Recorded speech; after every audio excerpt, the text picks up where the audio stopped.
Bonjour à tous. Dans cette vidéo, je vais vous parler sucre. De sucre dans l'alcool. Et plus précisément, de sucre dans le rhum. De nos jours, on trouve couramment sur le marché de nombreux rhums à la saveur plus que douce. Franchement sucré. Est-ce naturel? Bon, bien sûr que non. Et pourtant, il faut se rappeler qu'au sortir de la distillation, aucun alcool ne contient de sucre, pas plus le rhum qu'un autre. Et si parfois on entend certains supposer que parce qu'il est élaboré à base de canne à sucre, il est forcément sucré, je précise que le taux de sucre contenu dans le jus de la canne n'est pas plus grand que dans certains fruits, comme le raisin par exemple. Et que de toute façon, c'est le sucre qui est transformé en alcool. Cet alcool est séparé par la distillation. Il n'y a donc pas de sucre dans un spiritueux à ce stade de son élaboration. Avant de poursuivre cette vidéo, je vous précise qu'Esprit Rhum, c'est autre chose qu'une simple chaîne YouTube. C'est un outil. Alors n'attendez pas. Inscrivez-vous gratuitement et sans engagement à mes conseils pour bien choisir vos rhums.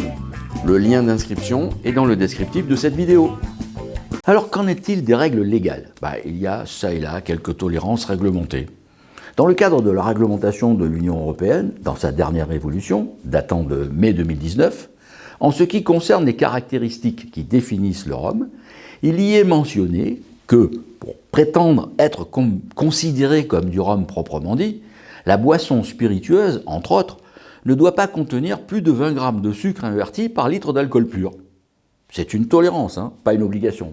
Mais il fallait fixer une limite qui jusque-là ne l'était pas.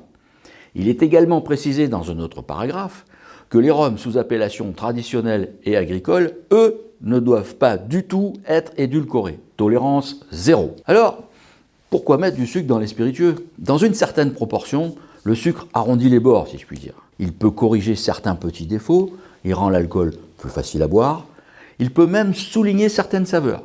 N'oublions pas que le sucre est un exhausteur de goût. Mais attention, trop de sucre tue le goût. Pour le rhum, comme pour d'autres, c'est souvent durant la phase de vieillissement en fût de chêne que certains sucres contenus dans le bois se mêlent lentement à l'alcool et lui apportent une douce rondeur, pas une sucrosité marquée. Dans ce cas-là, cela veut dire que le sucre est sous diverses formes volontairement ajouté au spiritueux au moment de sa finition. Voilà pourquoi certains textes donnent un cadre à l'édulcoration, pour qu'on ne finisse pas avec un sirop alcoolisé. Pour moi, cette pratique outrancière peut révéler parfois une construction douteuse du produit fini, ou masquer de nombreux défauts d'élaboration et au final tromper le client tout en lui faisant plaisir, car le sucré est un goût facile. Alors, un conseil, soyez vigilants. Pour être informé de mes prochaines publications, abonnez-vous et likez-nous.